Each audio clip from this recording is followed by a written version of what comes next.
பதிவானந்த் sir, உங்கள்கிட்ட ஒரு 12 தீர்மானங்கள் நிறைவேற்றி இருக்கிறீங்க. இந்த பிரச்சனைகளைத்தான் இந்த கூட்டத்தொடரில் எழுப்புவது அப்படிங்கிறது திமுக முக்கியமாக எழுப்ப போகக்கூடிய பிரச்சனைகள் இதுதான்.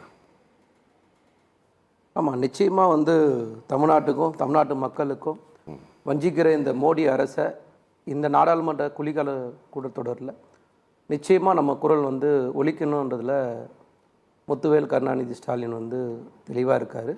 அதே மாதிரி எங்கள் கூட்டணியை சார்ந்த அனைத்து கட்சி தலைவர்களும் இதில் தெளிவாக இருக்காங்க. ஏன்னா தொடர்ச்சியாக தமிழ்நாட்டை வஞ்சிக்கிட்டே இருக்கிறது மோடியோட வேலையாக இருக்குது. 2014 ஆட்சிக்கு வந்ததுலேருந்து இன்றைக்கு வரைக்கும் நாங்கள் சொல்கிறோம். கடைசியாக நெல்லுடைய ஈரப்பதத்தை 17% 22% உயர்த்தி தரணும்னு சொல்லி கேட்டதில் இருந்து, கோவை மதுரை மெட்ரோ ரயில் திட்டத்தை திருப்பி அனுப்புனதுல இருந்து, கல்விக்கான நிதியை தராமல் இருக்கிறதுலேருந்து, வெள்ள நிவாரணத்துக்கான நிதியை தராமல் இருக்கிறதுலேருந்து, எஸ்ஐஆரில் இருக்கிற மிகப்பெரிய பிரச்சனைகளை பற்றி பேசாமல் இருக்கிறது, அதனால் தற்கொலை செய்யப்பட்ட 20 பேரை பற்றியும் பேசாமல் இருக்கிறது, இப்படி பல்வேறு பிரச்சனைகள் இந்த கூட்டத்தொடரில் இருக்கிறது. இந்த கூட்டத்தொடரில் நாம் பேச வேண்டியதை எதையுமே மோடி அவர்கள் இதுவரைக்கும் பதில் சொல்லாமல் இருக்கார். இப்போது ஆனால் பத்திரிகையாளர் சந்திப்பை அவர் எப்படி நடத்துகிறாருன்னா, ஏதோ ஒரு புனிதமாக ஒரு தேவதூதர் மாதிரி பேசுகிறார். ஆனால் அப்படியே நாடாளுமன்றத்துக்குள்ளே பேச மாட்டார். அந்த இன்ட்ரோ கொடுப்பாரு, இன்ட்ரோ கொடுத்துட்டு அப்படியே வெளியில் போயிடுவார். இது என்னுடைய எஸ்ஐஆர் ஃபார்ம். இந்த ஃபார்மில் இருக்கிற இந்த லாஸ்ட் பாருங்களேன், 13வது இது, பீகாரின் சிறப்பு தீவிர திருத்தத்தின் வாக்காளர் பட்டியலின் பிரதி அப்படின்னு ஒரு இது கேட்குறாங்க. உங்களோட இது என்னோடது. நீங்கள் ஜெராக்ஸ் எடுத்துருக்கீங்களா? Original form? ரெண்டு ஃபார்ம் கொடுத்தாங்க. ஒரு ஃபார்ம் நான் கொடுத்துட்டேன் திருப்பி. மீதி இன்னொன்று வாங்கிட்டாங்களா அவங்க? வாங்கிட்டாங்க. உங்களுக்கு பதிவாயிடுச்சாங்க? பதிவு பண்ணியாச்சு. அப்புறமேட்டு உங்களுக்கு என்ன பிரச்சனை? எனக்கு மட்டும் பிரச்சனை இல்லை, யாராருக்கெல்லாம் பிரச்சனையோ அது பேச வேண்டியதான் ஒரு அரசியல் கட்சியோட வேலை. எனக்கு என்ன பிரச்சனை? இது நாங்க ரொம்ப பெருது, அப்புறம் எதுக்கு இந்த நிகழ்ச்சி நடத்துறீங்க, உங்களுக்கு என்ன பிரச்சனை? அப்படிலாம் கேள்வி இல்லை.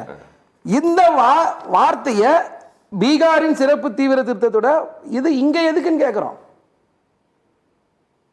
அங்க இருக்கவங்க நீங்க ஓட்டு போட போறாங்களா? அது ஒரு மாடலா வைக்கிறாங்க. என்னங்க மாடல் இது? எல்லாம் ஃபெயிலியர் மாடலுங்க. மோடி சொன்னது அன்னையிலேருந்து இன்னைக்கு வரைக்கும் சொல்றோம். 14 சொல்றோம் நாங்க. நீங்க இன்னைக்கு நாங்க தான் சொல்றோம்ல, இன்னைக்கு இந்த சுமார் ஒரு 14 மசோதாக்கள் நிறைவேற்றப்படுதுன்னு சொல்றாங்கல்ல. இந்த 14 மசோதாக்கள் பார்த்தீங்கன்னா அந்நிய நேரடி முதலீடு எல்ஐசியில் கொடுப்போன்றாங்க. இது என்ன வகையானது? இது இன்னைக்கு குளிர்கால கூட்டத்தொடரில் இருந்து இன்னைக்கு இருக்கிற பிரச்சனைகள் பேசணும். அதை பேச தயாரா இருக்காங்களா?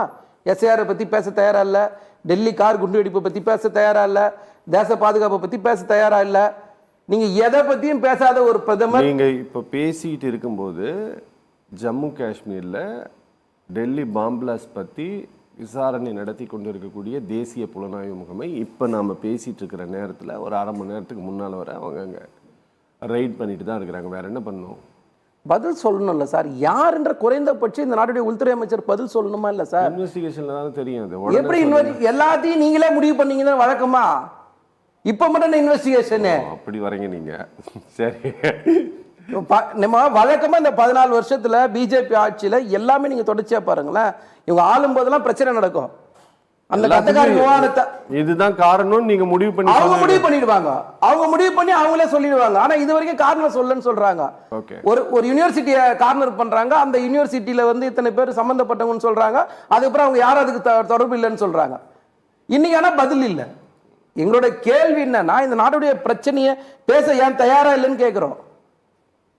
எந்த இடத்துலையும் பிஜேபியோ பிஜேபியை சார்ந்தவர்களோ இல்ல பிரதமர் மோடியோ இல்ல அமித்ஷாவோ யாரும் பேச தயாரா இல்ல. 20 பேர் தற்கொலை பண்ணாங்கல்ல பிஎல்ஓ, அதை பத்தி பேச தயாரா இருக்காங்களா? நீங்க public and law and order இது ஸ்டேட் சப்ஜெக்ட் அப்படின்ட்டு ஒற்றை வரியில் பதில் சொல்லிட்டு அமைச்சகம் கடந்து சென்று விடும். ஆமா, டெல்லியில யாரு பாதுகாப்பு?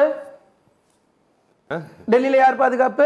அது ஹோம் மினிஸ்ட்ரி தான். அப்புறம் அதுதான் கேட்டேன்ப்பா. டெல்லி கார் குண்டு வெடிப்பு அவங்க தானே. டெல்லியில யாரும் பிஎல்ஓ சாவலையே சார். இப்ப நீங்க கார் குண்டு வெடிப்பை பத்தி பேசினா பிஎல்ஓ பத்தி பேசுறீங்க. நான் பிஎல்ஓ தனியா பேசுறேன், கார் குண்டு வெடிப்பை தனியா பேசுறேன், மசோதாக்களை தனியா பேசுறேன், ஈரப்பதத்தை தனியா பேசுறேன். எஸ்ஐஆர் தனியா பேசுற, சரி பேசலாம். தனித்தனியா பேசுற, தனித்தனியா பதில் சொல்லு.